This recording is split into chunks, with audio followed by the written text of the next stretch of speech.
Later, he described they also torture him. So what they did is they cut his hair, the hair clip-ins. They put those hair clip-ins in the plastic bag, and then they put the plastic bag tied around his neck. So he had to breathe in those hair clip-ins, which caused lasting lung damage to him. So he has been coughing blood for the after he was released from the beating for about 1 and 2 years. And he described that was really he wanted to die at that time because all those hair clippings went into his lungs.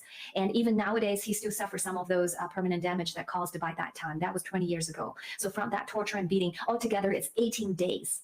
He told us it was 18 days that he was in that black jail. But they didn't successfully, bring Miles Guo to his knee to the communists. Miles Guo said no. So what they did later on is they used the government power to stop the project. They basically, find any excuse, creating any excuse they could use to stop the project. So at 2000, I think the project was started in 2002 September, and then about a year later, they stopped the project in 2003 October. And then even more brazenly, they even enacted a new law in Beijing and saying any development, any lands has already been controlled by the real estate developer. If they cannot finish within the 12 months of time, then the land use rights will be revoked. So they actually enacted a law in May 2014.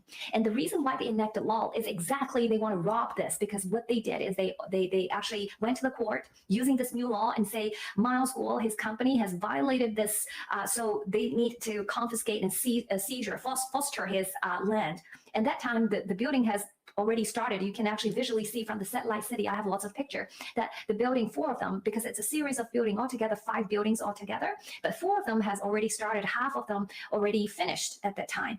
So they actually took them all. And what they even did more brazenly is they did a auction bid, and the deputy mayor of Beijing at that time, through his mistress, was actually placed the bid and won the bid. So they took everything, including the land, the building that has the construction that been hauled for 1.76 billion Chinese. So it's like 60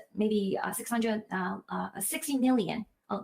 20 million US dollars, basically. But that time, the project's worth a lot more already, given that the land has already gone crazy. And also there are some, the construction has already started. So that's how they try to steal things from Miles Guo.